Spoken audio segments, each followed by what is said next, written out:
Bom dia, irmãos. Que a graça e a paz do Senhor seja com todos. Amém? Amém. Queridos, é uma alegria para mim estar aqui, com os irmãos, rever alguns rostinhos aqui, conhecidos. Deixo nossa saudação também do reverendo Estevão, quando eu vim para cá ele vai deixar essa saudação em nome dele, a esse trabalho. Confesso que no início desses trabalhos, meu coração se preocupou com alguns irmãos queridos, mas hoje meu coração já está tranquilo, feliz, e a testificação disso é eu estar aqui hoje falando para vocês. Então louvo a Deus pela vida de cada um dos que estão aqui, e certamente vocês serão de alguma forma minhas ovelhas também. Acho que é assim, porque vocês serão membros de Jaguaribe, já que esse trabalho é de Jaguaribe, como eu como pastor de Jaguaribe também, então meio que indiretamente temos esse compromisso, apesar de ser só apenas indiretamente, já que vocês têm um pastor local que toma conta, Então é nossa alegria de estar aqui com vocês, celebrando o culto ao Senhor no dia do Senhor, e isso é motivo de grande alegria.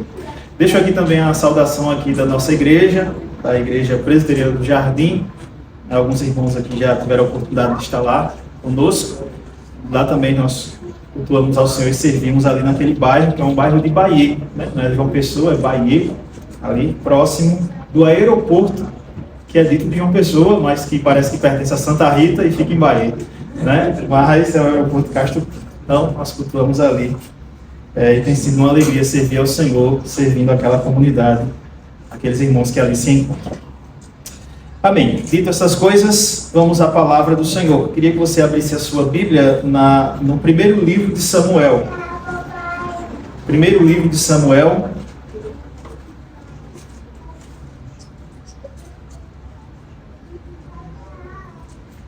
Eu queria ler com vocês os versos 1 a 18. 1 Samuel 1 a 18.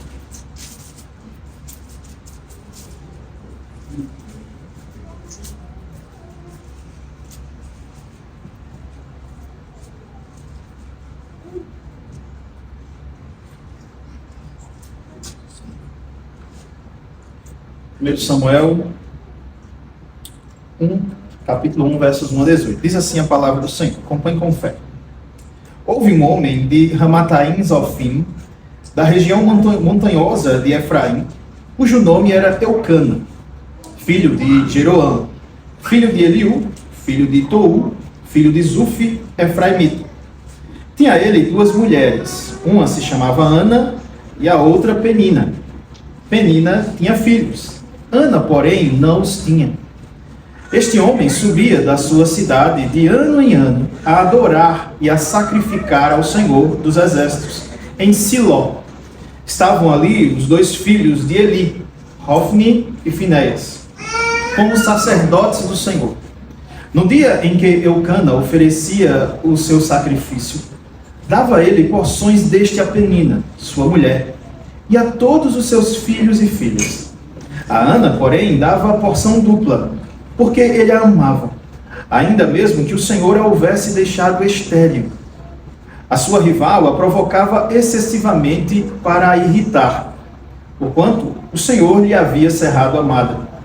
E assim o fazia ele de ano em ano, e todas as vezes que Ana subia à casa do Senhor, a outra a irritava, pelo que chorava e não comia.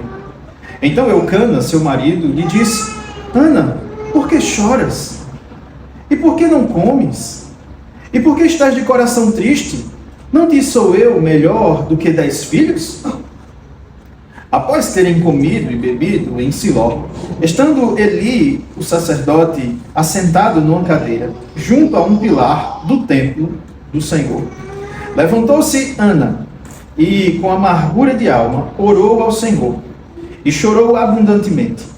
E fez um voto, dizendo: Senhor dos exércitos, se benignamente atentares para a aflição da tua serva, e de mim te lembrares, e da tua serva te não esqueceres, e lhe deres um filho varão, ao Senhor o darei por todos os dias da sua vida, e sobre sua cabeça não passará navalha. Demorando-se ela no orar perante o Senhor, passou Eli a observar-lhe o movimento dos lábios, porquanto Ana só no coração falava, Seus lábios se moviam, porém não se lhe ouvia voz nenhuma. Por isso, ele a teve por embriagada. E lhe disse: até quando estarás tu embriagada? Aparta-te de ti este vinho. Porém, Ana respondeu: não, Senhor meu, eu sou mulher atribulada de espírito. Não bebi nem vinho, nem bebida forte. Porém, venho derramando a minha alma perante o Senhor. Não tenhas, pois, a tua serva por filha de Belial, porque pelo excesso da minha ansiedade e da minha aflição é que tenho falado até agora. Então lhe respondeu Eli: vai-te em paz, e o Deus de Israel te conceda a petição que lhe fizeste. E disse ela: acha a tua serva mecer diante de ti. Assim a mulher se foi seu caminho e comeu, e o seu semblante já não era triste. Até aqui a palavra do Senhor. Que o Senhor aplique a sua palavra no nosso coração. Vamos orar, pedir a graça de Deus. Senhor, estamos aqui em mais um dia do Senhor, diante da tua santa, infalível e inerrante palavra. Ela que é alimento para as nossas almas, ela que é o guia para as nossas vidas, e por isso nós oramos que o Senhor fale conosco. Pedimos que o Senhor ilumine os olhos do nosso coração, para de fato compreendermos ainda mais a esperança do nosso chamamento, a riqueza de tua graça e a suprema grandeza de teu poder. Assim te oramos, Senhor, e suplicamos que o Senhor fale conosco. Fazemos isso em nome de Jesus. Amém. Amém. Queridos, acho que as crianças vão poder responder esta pergunta até de forma mais rápida. Você gosta de piscina? Apesar de que hoje não seja o dia específico para realizarmos isso, porque é o dia do Senhor, mas piscina é bom. A água em abundância é bom.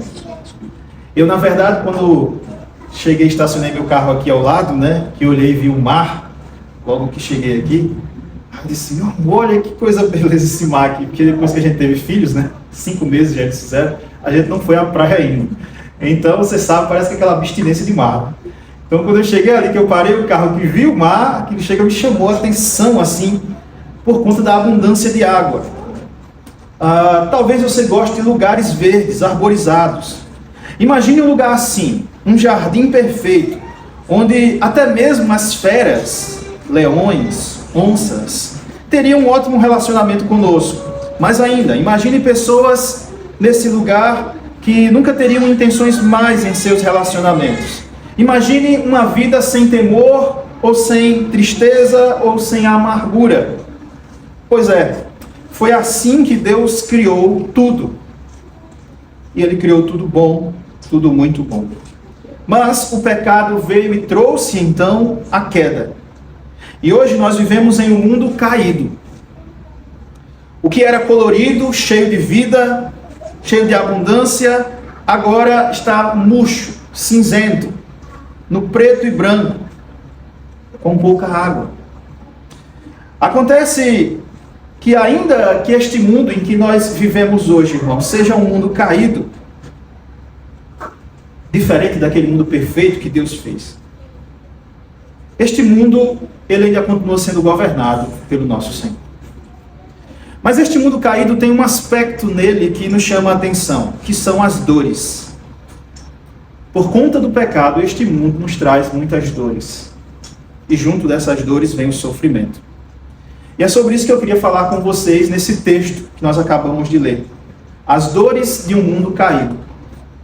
As dores de um mundo caído. O texto que acabamos de ler retrata bem isso. Como um mundo que foi criado por Deus, e de forma mais específica, um lugar onde estava reunido um povo que Deus escolheu, mas ainda assim as pessoas sofriam as dores de um mundo caído, como é o caso de Ana. Esse texto ele se encontra no livro de 1 Samuel, um livro que possui um lugar num cânon específico. É a partir do livro de 1 Samuel que os reis começam a ser inseridos na história do povo de Israel. É a partir do livro de 1 Samuel que nós vemos, por exemplo, o rei Saul e depois o rei Davi. Basicamente, o livro de 1 Samuel enfoca 3 personagens. O personagem de Samuel, o personagem de Saul e o personagem de Davi. E ele está bem dividido nessas três partes. Os capítulos de 1 a 7, onde o nosso texto se encontra, o foco é exatamente no personagem de Samuel. E esse trecho, de forma específica, mostra um mundo, só que mais especificamente um local do mundo, um local que contém um povo que Deus escolheu. Os irmãos sabem muito bem que Deus chama Abraão da sua terra e da sua parentela e diz que vai dar a ele uma terra que ele ainda vai mostrar.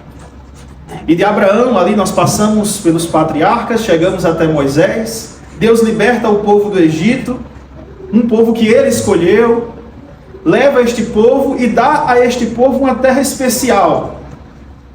Não é como o mundo que Deus criou inicialmente, mas o texto nos diz que a terra era a terra que manda leite e mel.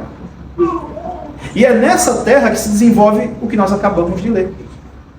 A época em que se desenvolve esta terra, esse texto que acabamos de ler, é a época dos juízes.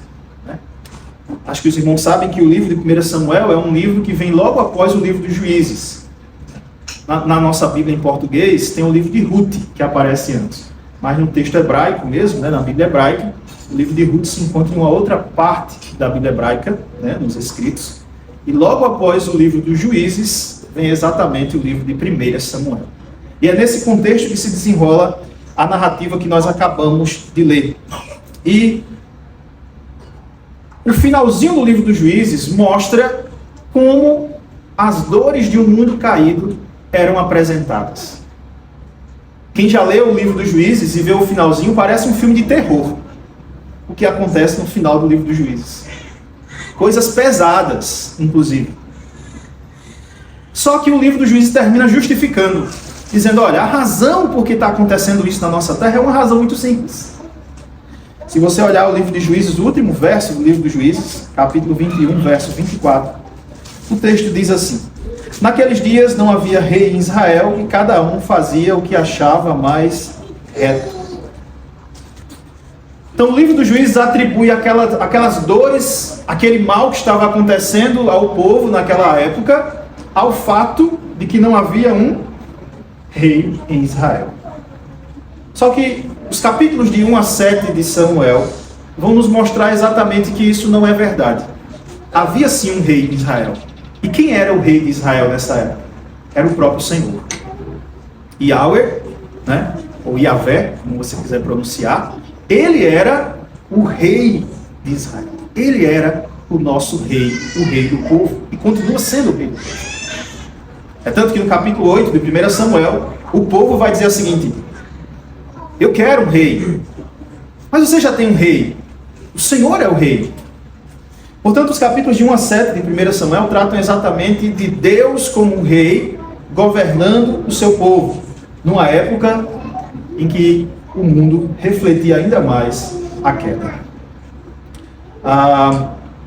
Mesmo em um mundo caído, o mundo não foge do controle porque Yahvé está governando. Como diz Isaías 33, 22, que resume isso, diz assim: porque o Senhor é o nosso juiz, o Senhor é o nosso legislador, o Senhor é o nosso rei, Ele nos salvará. E hoje então nós vamos ver a história de uma mulher chamada Ana, que experimentou as dores deste mundo caído, mas que buscou socorro no seu rei, a saber, o Senhor.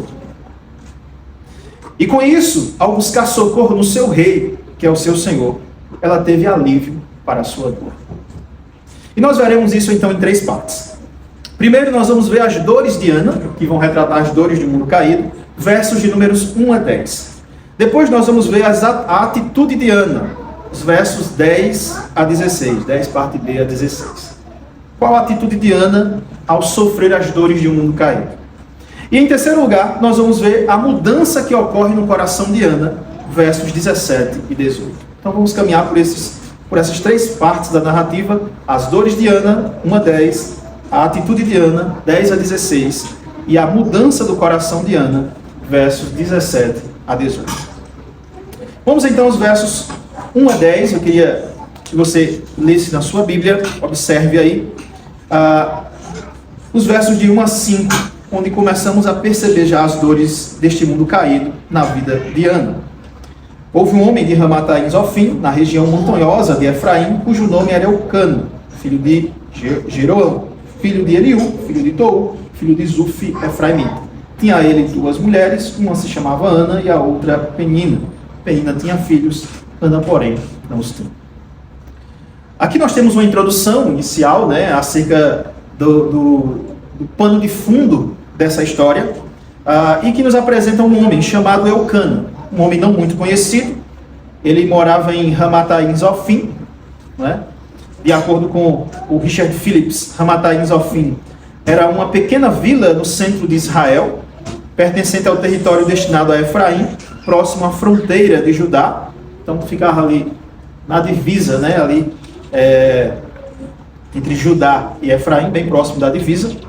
E mais tarde esse lugar vai ser chamado simplesmente de Ramá, tá? Se você observar aí, por exemplo, no capítulo 2, verso 11, quando Eucana volta, né, para casa, diz que ele volta para Ramá. Então, a partir daqui, o Ramataim Zofim só fica sendo referido-se apenas como Ramá. E ele não era de uma família conhecida, e apesar de aparecer o nome aqui Efraimita, né, talvez a tradução aqui pudesse ser também Efratita, né, que seria o pessoal que está em Efrata. Por quê? Porque, de acordo com 1 Crônicas 6, 33 a 38, você pode conferir depois em casa, nos parece que Eucana, ele era do clã dos coatitas, né? Então, próximo ali de Levi. Então, é muito possível, né, que ele tivesse uma descendência aí sacerdotal, que nessa época Israel já estava bem disfuncional com relação a isso. Mas é bem possível que ele tivesse essa origem. E o texto diz aqui uma outra informação, que ele tinha duas mulheres. Duas mulheres. Era para ter duas mulheres? Não, não era para ter duas mulheres. Deus disse que o homem, desde Gênesis, né, deixará seu pai e sua mãe e se unirá a uma mulher, a sua mulher. E os dois se tornarão uma só carne. E por que então que acontece isso com Eucana? Porque naquela época, cada um fazia o que achava mais correto. Aqui nós já conseguimos ver, meus irmãos, as dores de um mundo caído refletido na família disfuncional de Eucana. Uma família que não estava de acordo com os padrões de Deus. E aí a gente já começa a ver que, quando isso acontece, nós já começamos a sentir as dores de um mundo caído.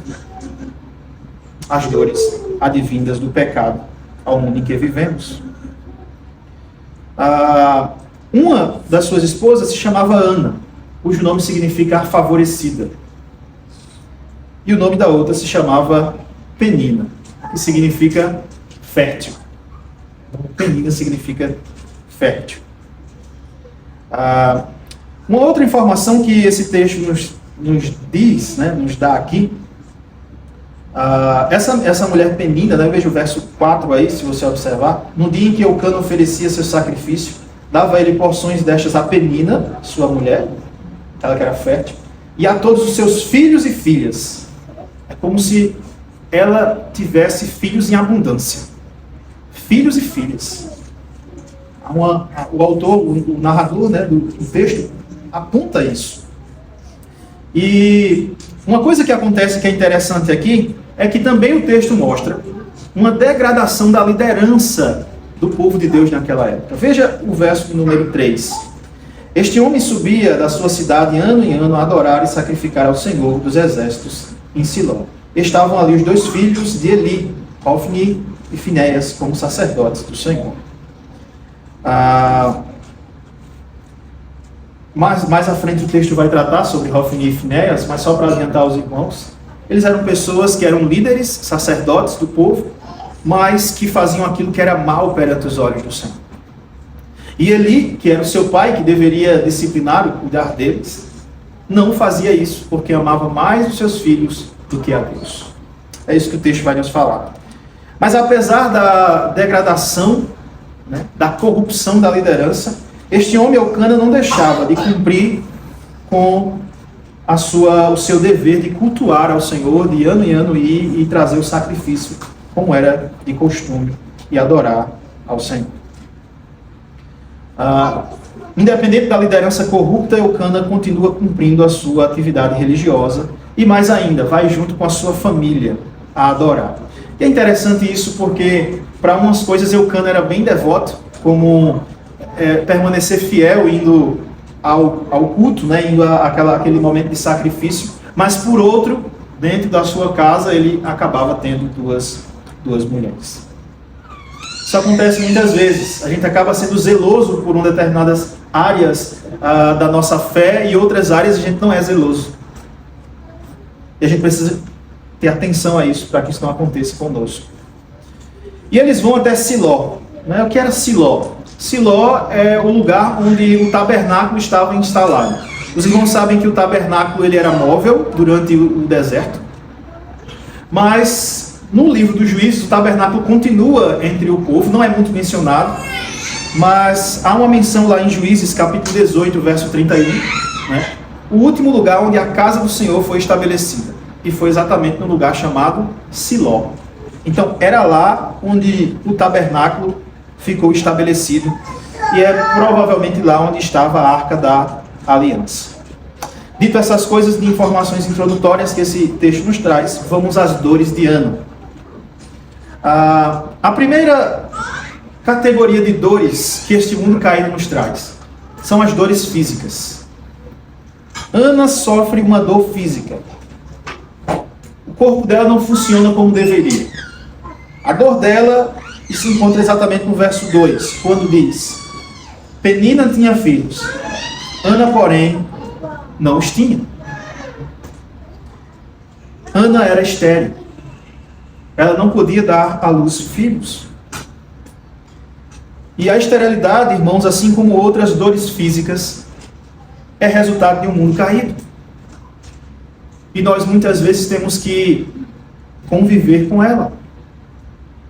Se Adão e Eva não tivessem pecado, queridos, nenhum casal teria que experimentar o fruto amargo da infertilidade. Essa dor era naquele tempo, irmãos, e continua sendo ainda hoje terrível.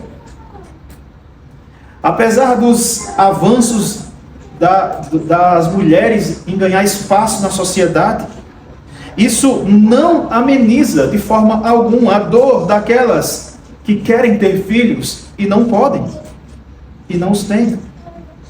Eu vou dizer para os irmãos, dói e dói muito. O texto mostra que tanto Eucana como Ana, como todos da família, entendia que Deus estava no controle dessa situação.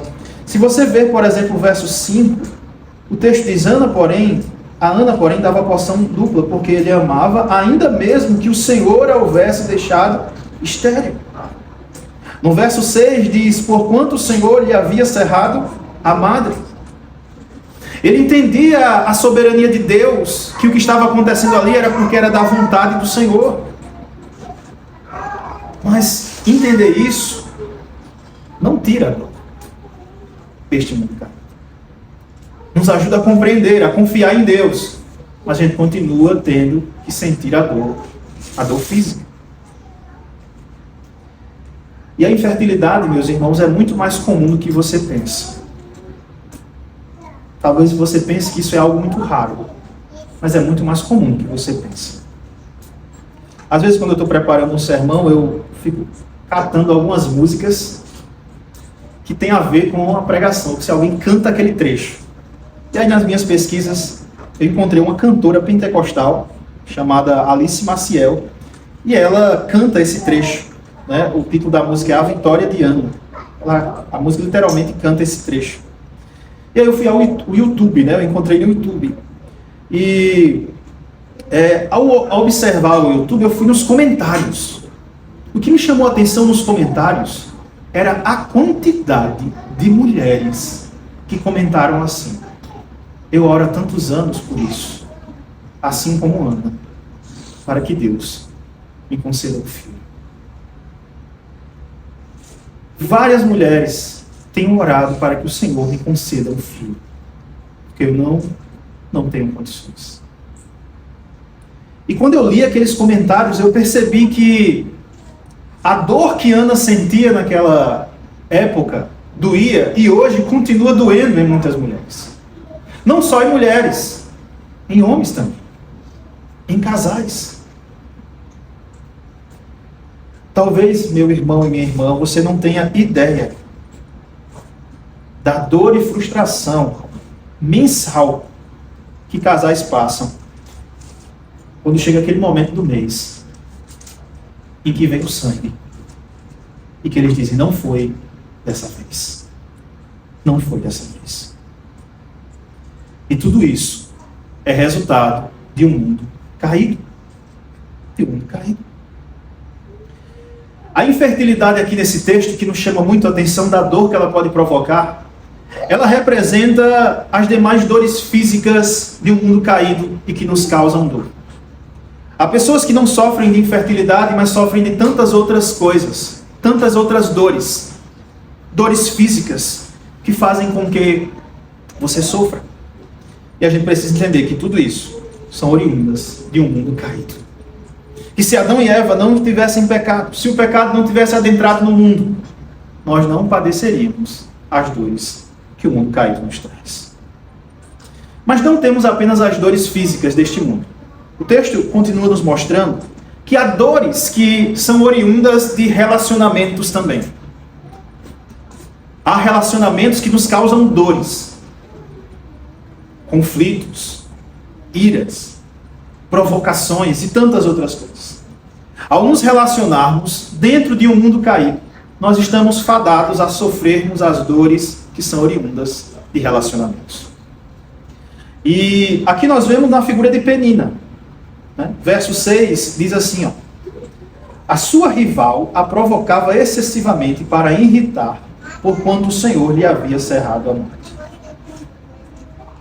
E assim o fazia ele de ano em ano, e todas as vezes que Ana subia à casa do Senhor, a outra irritava, pelo que chorava e não comia.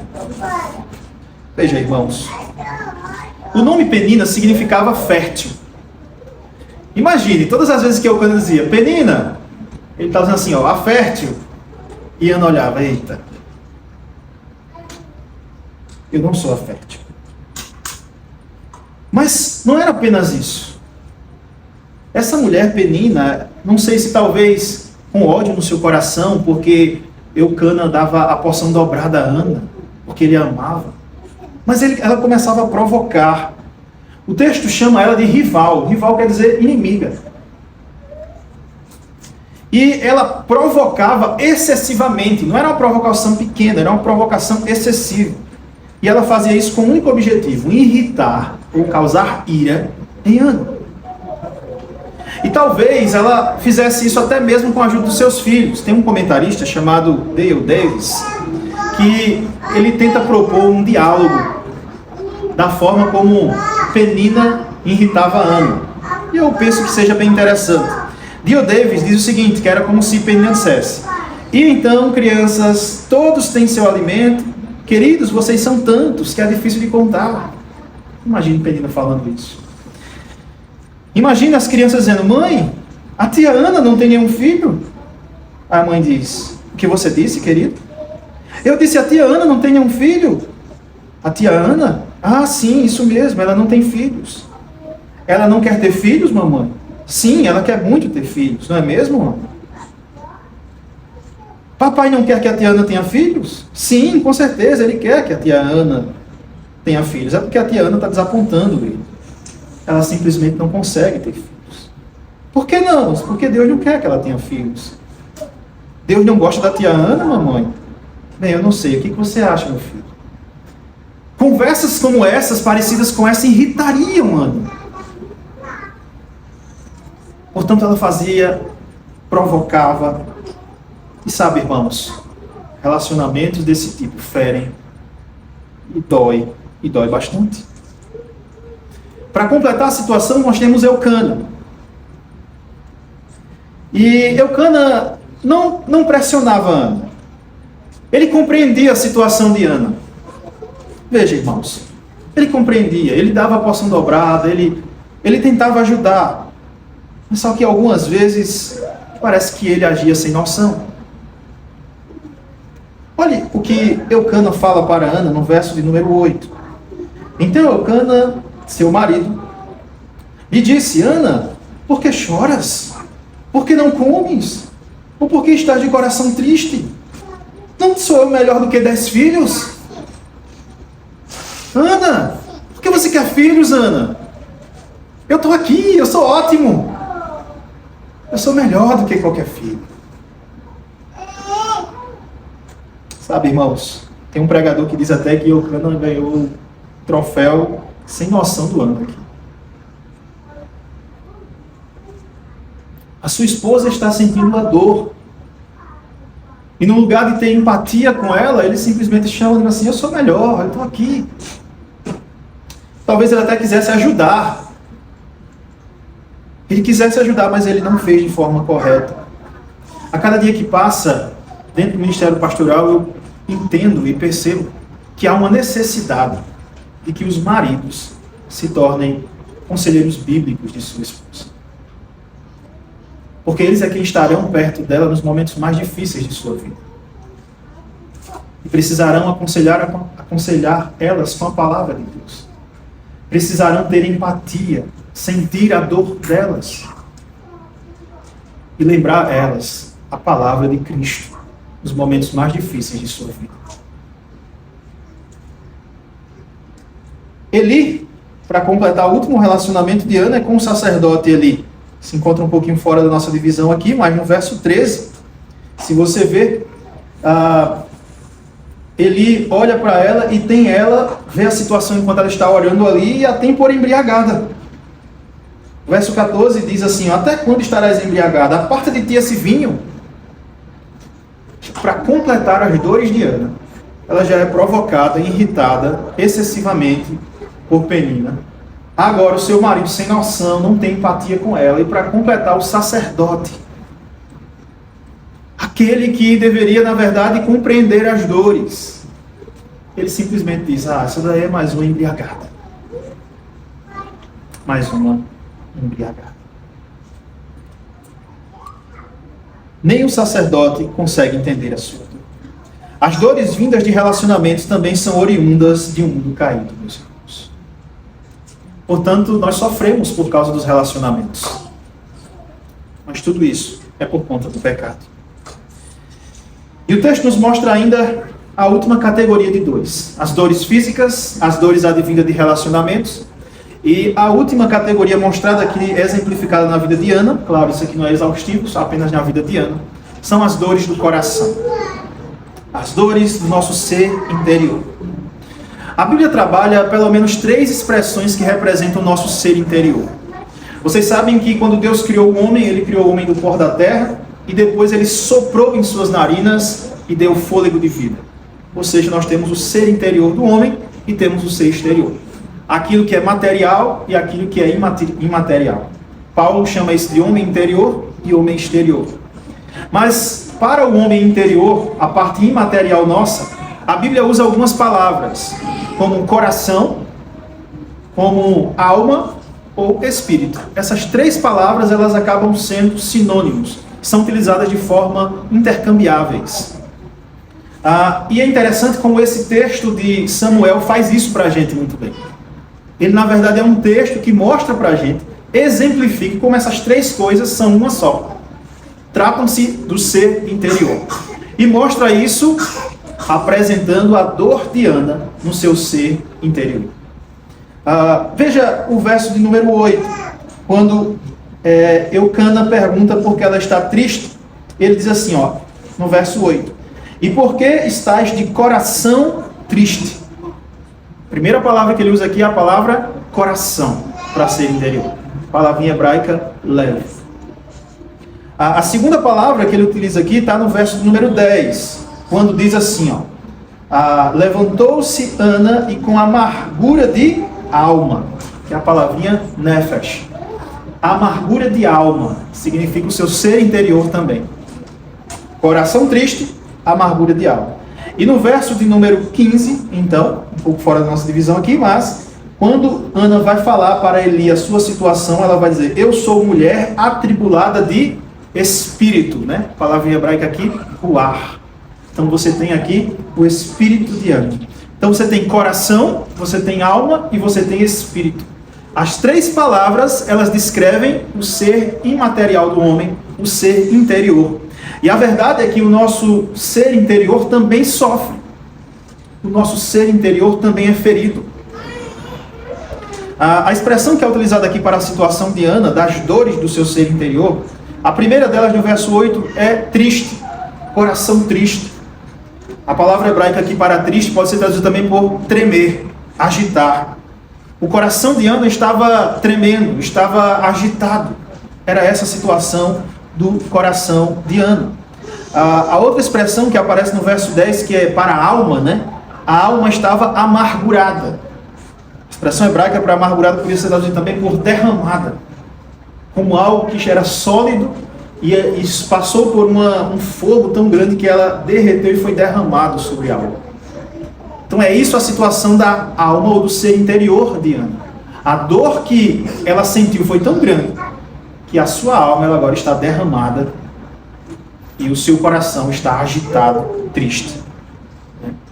A língua grega traz uma palavra para agitação que aparece lá no livro de Marcos para mostrar, aliás, no livro de João, para mostrar o momento em que o anjo agitava as águas.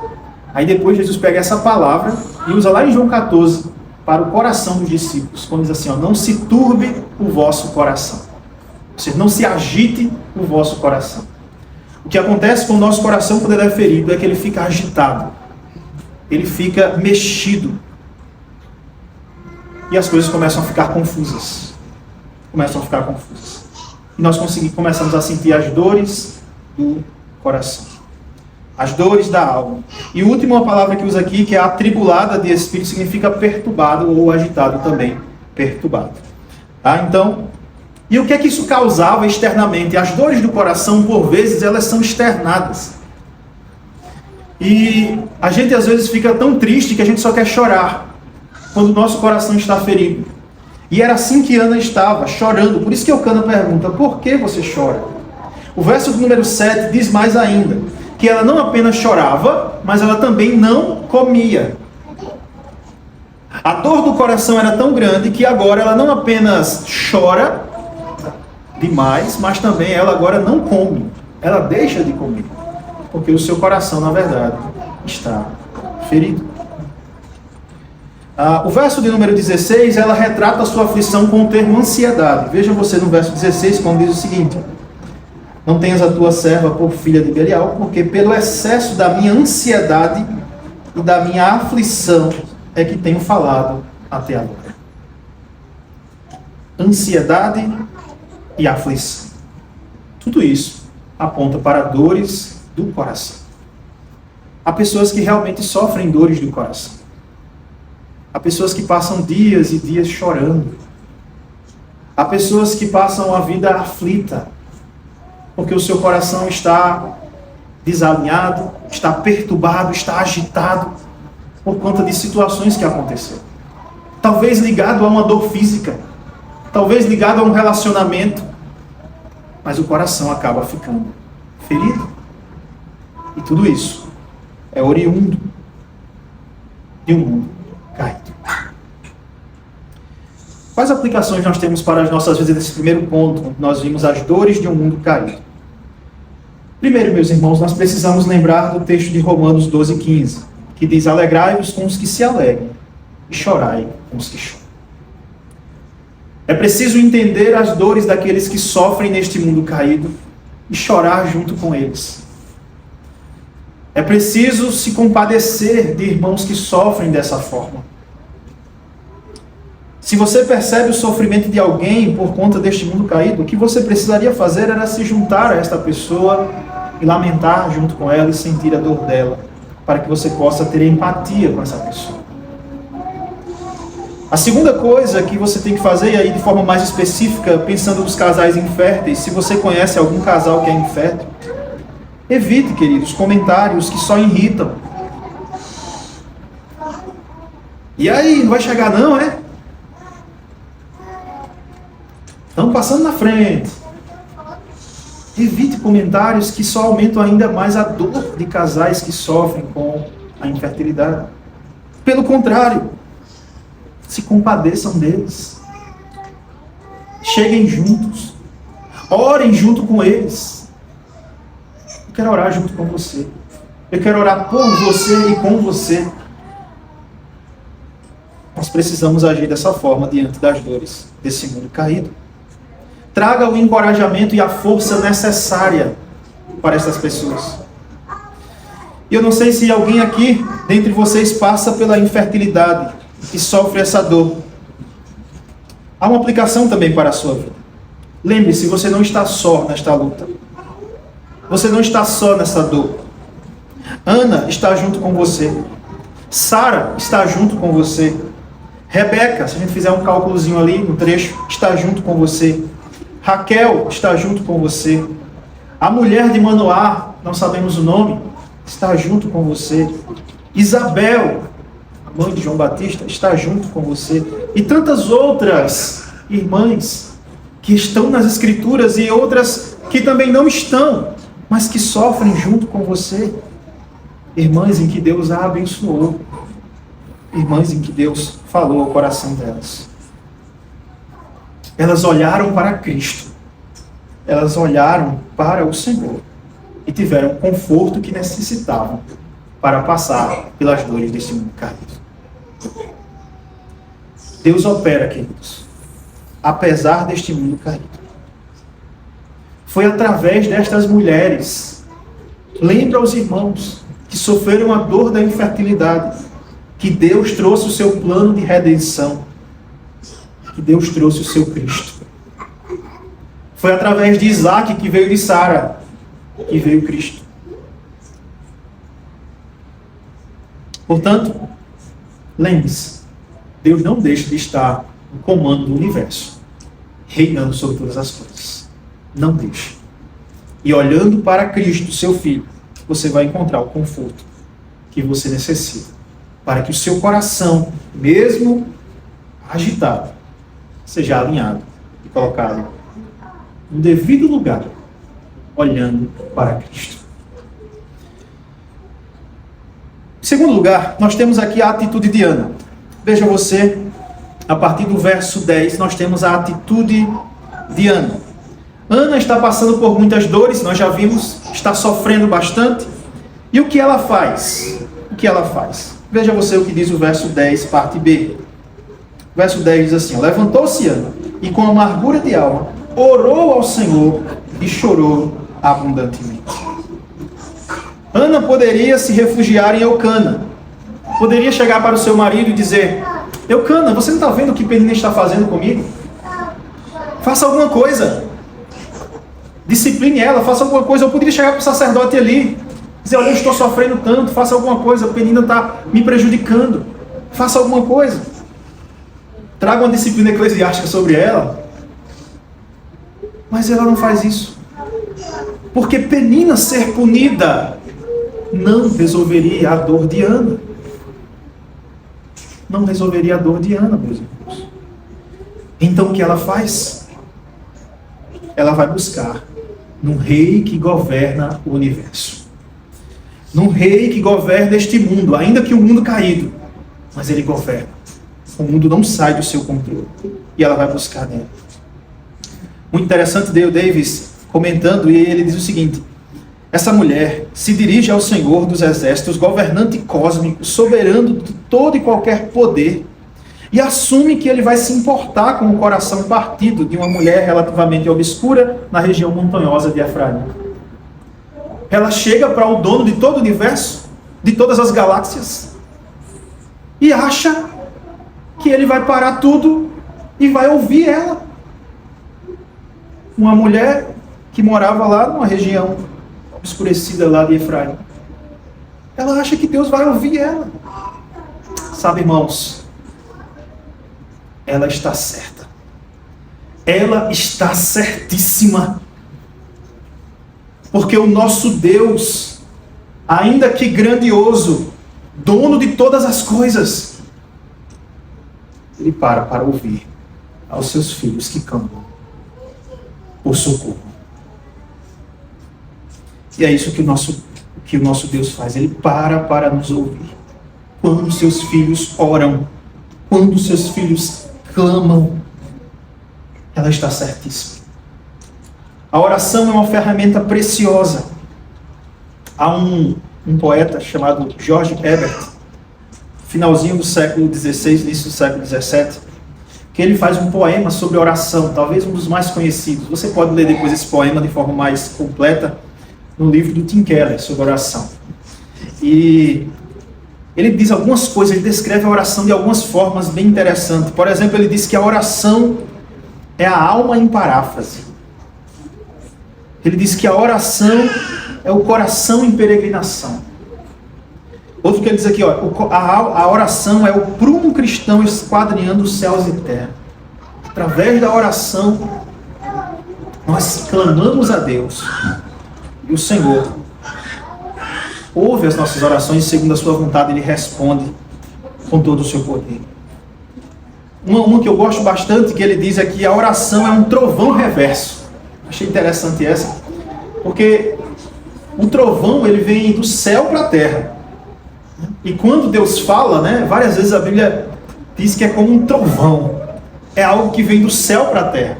E ele diz que a oração é um trovão reverso, porque é como se a gente estivesse mandando a mensagem para o céu, para que Deus nos escute. Não é? E outra coisa que ele diz assim, a oração é uma espécie de melodia que todas as coisas ouvem e temem. A verdade é que as hostes malignas tremem quando um crente começa a orar ao seu Pai Celeste.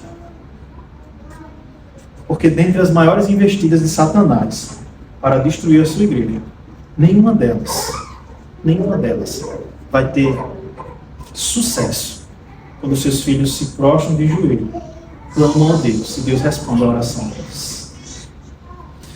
E qual a definição que Ana traz aqui no nosso texto? Né? Ana traz uma definição muito interessante da oração. Quando ela está orando, ela diz o seguinte no verso 15, veja você.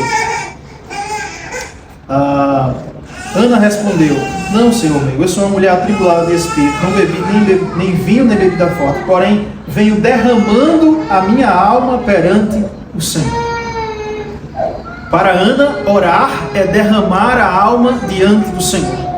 É você colocar a sua alma diante do Senhor, as suas dores diante do Senhor. Para Ana, orar é isso. E nós aprendemos também com a oração de Ana, né? Ao olharmos a oração de Ana, nós aprendemos como ela orou. Algumas coisas não são muito úteis aqui, principalmente se você está chegando agora na fé cristã, está aprendendo a orar. A primeira coisa, o primeiro aspecto importante é que Ana ora sabendo quem Deus é. É por isso que a oração ela acaba não sendo mecânica, não sendo de qualquer forma. Porque você ora sabendo com quem você está falando. Não é qualquer pessoa que você está falando. Não é um mantra que você está falando. Você ora sabendo a quem você está falando. E Ana sabe muito bem disso. Ana começa a sua oração, veja você, no verso 11, quando ela diz, fez um voto dizendo, Senhor dos Exércitos. Ela ora ao Senhor dos Exércitos. Yahweh Sabaoth. Né?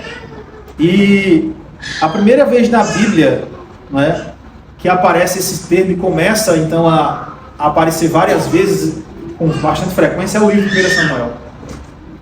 E esse termo, algumas Bíblias são traduzidas por Todo-Poderoso, o Senhor Todo-Poderoso. Mas a ideia aqui dos exércitos, como diz o comentarista Baldwin, é que Deus é o Senhor que opera com todas as suas forças, com os moradores da terra, com o exército dos céus, com toda a parte da criação, com as estrelas, com a vida, com tudo que está à sua disposição. Esse é o Deus que opera. Por isso que ele é chamado várias vezes de Senhor dos Exércitos. Vocês vão ver que Davi vai falar isso. Davi vai falar isso quando Davi chega diante de Golias e diz, você pode vir a mim com espadas e lanças, com armadura, mas eu vou a você em nome do Senhor dos Exércitos. E Ana entende bem, é esse Senhor dos Exércitos que eu estou orando. Portanto, uma primeira coisa que precisamos fazer para aprendermos a orar é saber a quem nós estamos orando, com quem nós estamos falando. Segunda coisa, Ana traz a sua necessidade diante de Deus, a sua aflição.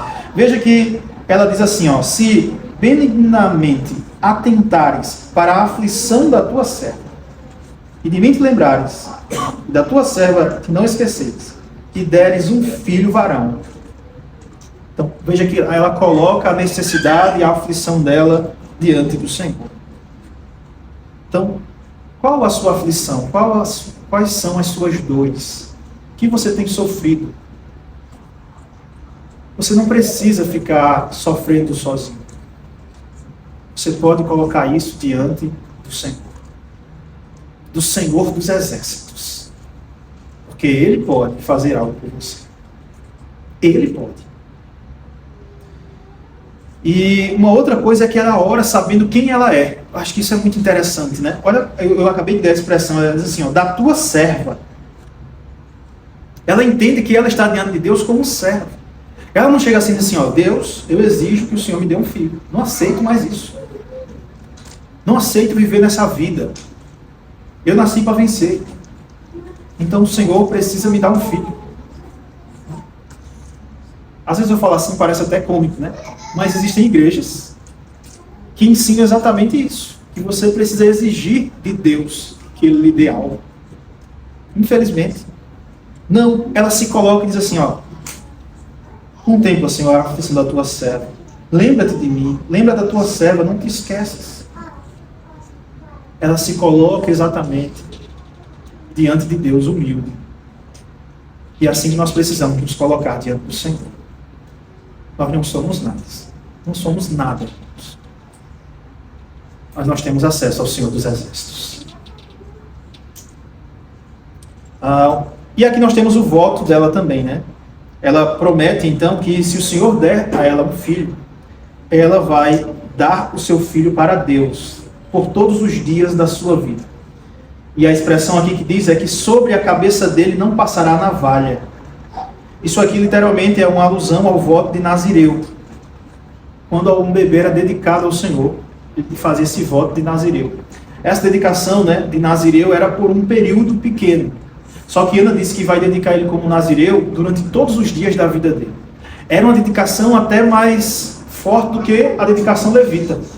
Porque a dedicação levita vinha por gerações, por descendência. O Nazireu não, a pessoa se fazia Nazireu.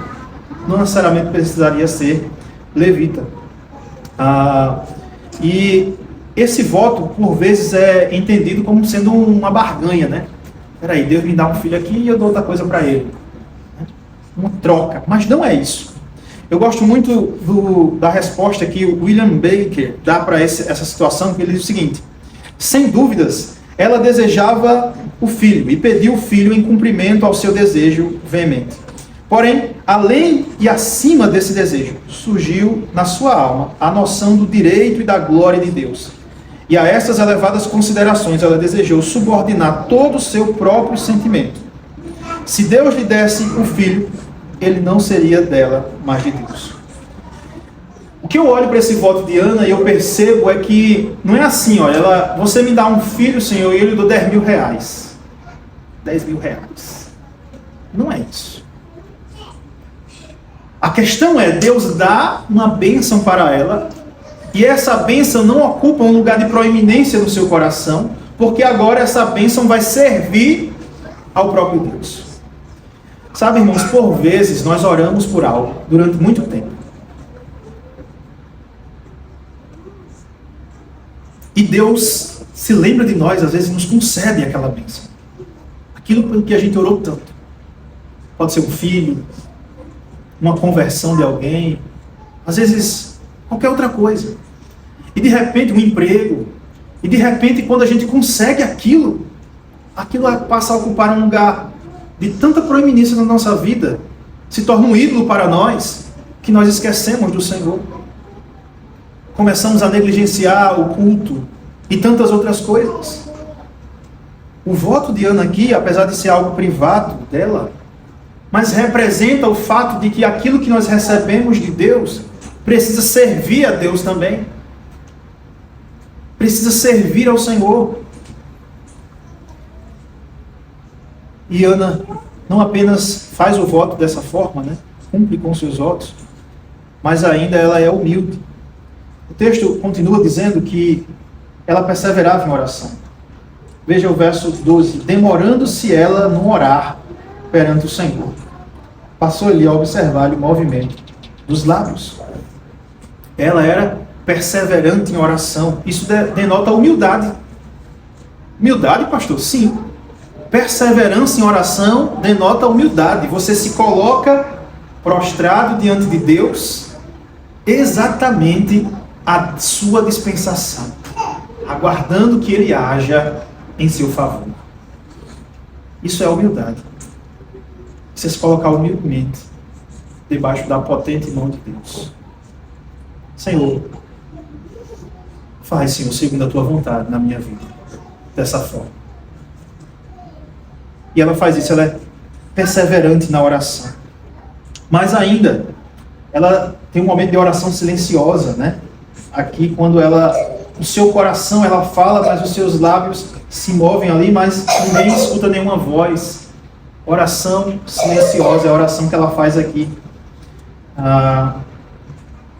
Mas tem o fato que ele entende ela como embriagada, né? E tudo mais. Mas ela, mesmo depois de ser chamada de filha de Belial, ela humildemente diz: não, meu Senhor, não é assim, o Senhor está entendendo mal. Ela podia simplesmente chegar, né? Não, para mim já basta, já deu. Até o Senhor. Não entende, eu estou sofrendo aqui. Veja, irmãos, a maioria das pessoas que sofrem dores, às vezes, se irritam facilmente e não são humildes como homem. O limite chegou, estourou aquele, não dá mais. Está me comparando com um bêbado, com um filho de Belial.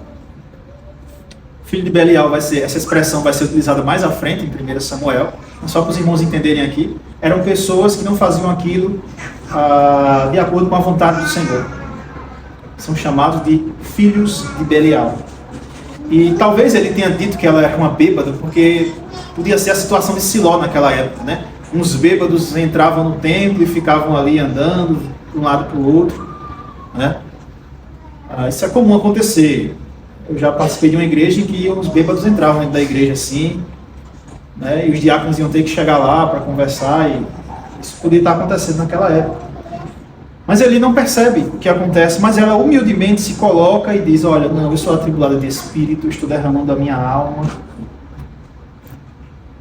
E aqui eu estou dessa forma por conta da minha ansiedade e da minha aflição. Ela é humilde. Quais aplicações nós temos então, irmãos, para esse segundo ponto, a atitude de Ana? Primeira aplicação.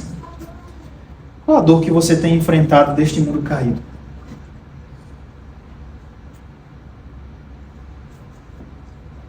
Você tem sofrido dores físicas?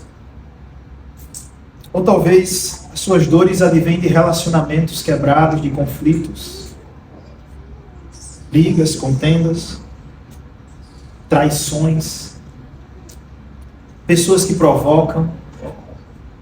Quais as dores que você tem enfrentado? Talvez você esteja com dores no coração. Seu coração está aflito. A atitude que você precisa tomar é uma atitude semelhante à de Ana. Você precisa lançar um trovão reverso. Você precisa derramar a alma em paráfrase. Você precisa ter um coração em peregrinação. Você precisa orar. Orar a Deus. E como eu posso orar, pastor? Você primeiro ora sabendo quem Deus é, quem você está falando, o Senhor dos Exércitos. Você ora sabendo quem você é, um humilde servo. Você ora trazendo as suas necessidades a Deus, seja a situação de conflito, seja a situação de dores físicas, seja a situação de dores do coração. Você ora prometendo colocar Deus acima do que você pede. Ainda, Senhor, que tu me deres isso servirá a ti. O voto de Ana nos traz parâmetros importantes. Tem um autor chamado Tim Chester, que ele chama a atenção para a imagem que Jesus traz acerca da oração. Quando Jesus fala de oração, ele fala sobre a relação entre pai e filho. Quem ora, ora o pai. E ele mais compara, né? Quando fala para a gente pedir, ele diz assim: olha, qual o pai que o filho pedindo o pão, ele vai dar uma outra coisa, uma pedra?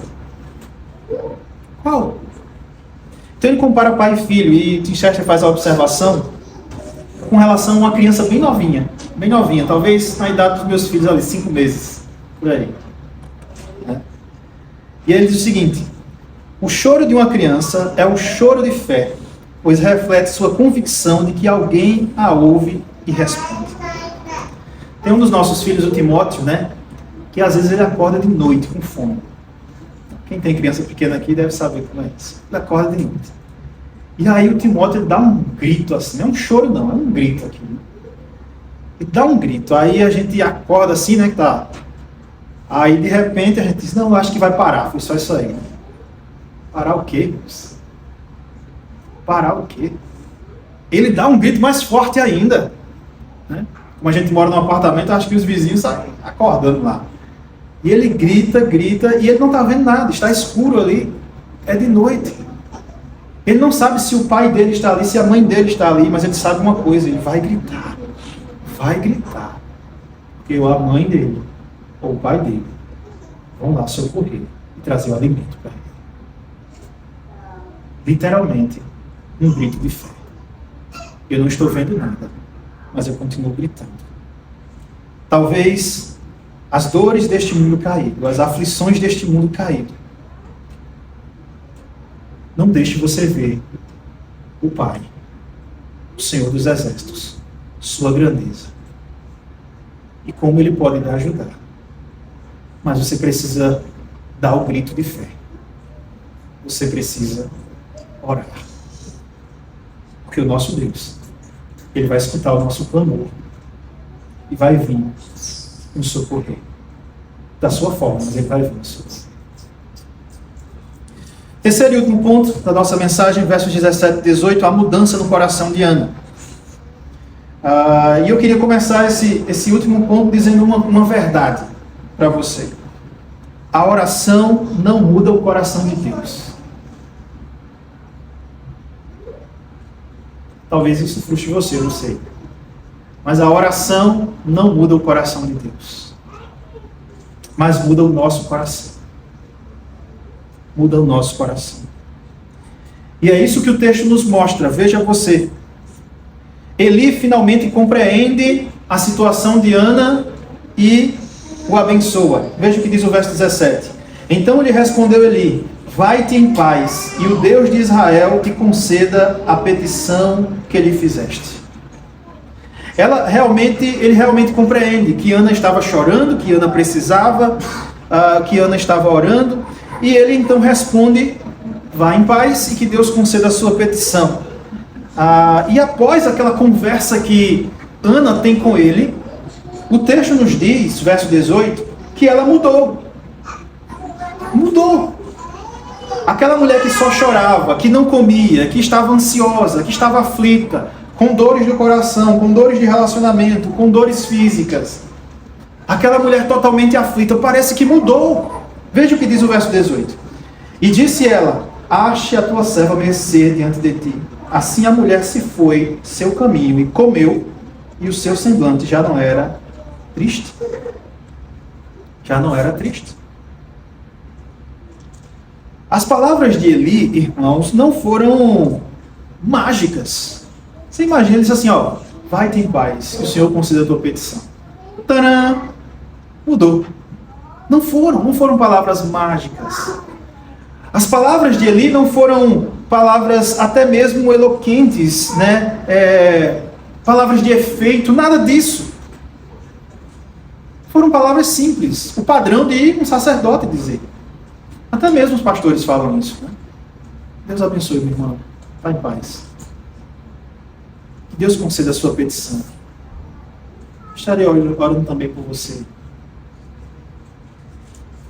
Mas não foi nada de sobrenatural que aconteceu aqui. Só que parece que alguma coisa sobrenatural aconteceu no coração de Ana. Alguma coisa mudou o coração de Ana. O coração dela foi ajustado pela oração. O coração de Ana foi ajustado, foi alinhado pela oração. Veja, irmãos, ela não recebeu filho ainda. Verso 18, ela não recebeu filho. Ela não orou e Deus, mandou seu filho. Ela não saiu dali com o filho. Não. Inclusive, ela poderia nem receber o filho. Mas o seu coração foi mudado. Aconteceu uma mudança interna. A infertilidade para ela agora não era mais vista como algo impossível. Porque ela acabou de falar com o Deus do impossível. A oração fez ela depender daquele que tem todo o poder para gerar vida no próprio ventre dela. Daquele que tem todo o poder para inclusive gerar vida onde nem houve fecundação, como foi o caso de Maria. Ela acabou de falar com aquele que tem todo o poder. Os relacionamentos não mais a perturbariam, pois ela acabou de falar com Deus a quem pertence o perdão. O Deus que muda o coração das pessoas, que faz as pessoas se arrependerem, que faz aquele coração duro, pecaminoso, se tornar um coração puro, que libera perdão e que pede perdão. E o coração dela não estava mais ferido, perturbado, atribulado, porque o seu coração encontrou descanso e tranquilidade no Senhor dos Exércitos, na ordem do Senhor dos Exércitos. Ela não está mais triste. Aquela depressão, aquele choro, aquele momento de não mais está assim. E agora ela não está mais sem comer, perdendo a vontade de comer, agora ela já está comendo. Tudo isso por conta da oração, a sua atitude de colocar diante de Deus. Quais aplicações nós temos para esse último ponto? Veja, talvez assim como Ana, você fica sem fome às vezes, desanimada. Às vezes você fica triste por conta das dores deste mundo caído. Saiba que o Senhor, saiba o que você precisa fazer é falar com o Senhor, com o Rei do Universo. E ao falar com o Senhor, o Rei do Universo, você não vai mudar o coração dele, mas o seu coração vai ser mudado como o coração de Ana foi mudado. Ele te ajudará a olhar para este mundo quebrado, com confiança nele.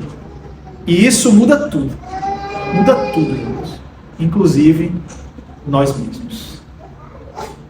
Olhar para este mundo caído, com um olhar que confia em Deus, muda toda a nossa vida. Muda a forma como nós encaramos a realidade. Mesmo a realidade caída pelo pecado. Mas a forma como a gente encara a realidade é totalmente ajustada ao padrão que o próprio Deus estabelece para nós. Eu queria concluir com uma frase que resume tudo que nós vimos.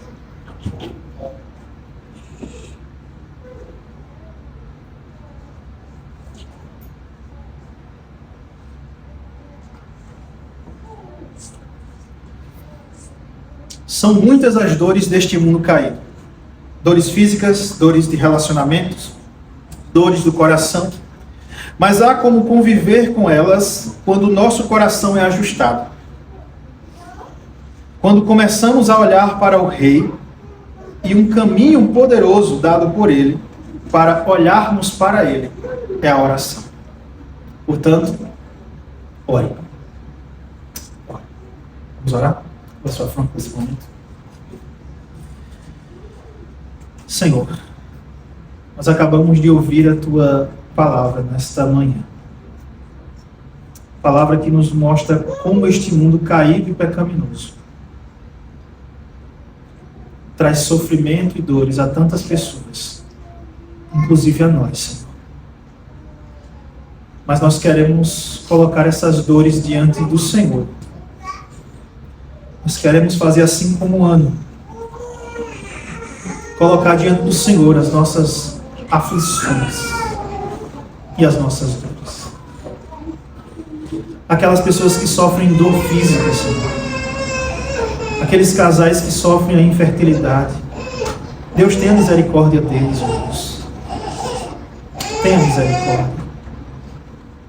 Guarda o coração deles. Concede a dádiva, Senhor, segundo a tua vontade, deles terem filhos para a glória do teu nome.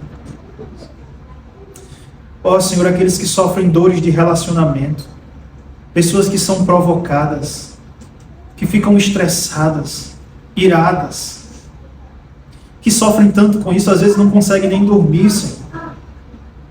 Ó Deus, age em favor deles, trazendo um alinhamento ao seu coração, um ajuste, que somente o Senhor pode trazer, porque o Senhor é o Senhor dos exércitos, aquele que muda corações, que age com o exército dos céus, com os moradores da terra, com a vida, com o teu poder, Senhor. Há aqueles irmãos que também estão sofrendo com dores no coração, irmãos que estão cansados, irmãos que estão exaustos, com o coração aflito, muitas vezes choram tanto, Senhor. Mas nós sabemos que somente o Senhor é quem pode acalmar este coração que está agitado. Somente o Senhor pode acalmar o coração que está trêmulo, que está derramado, que está atribulado.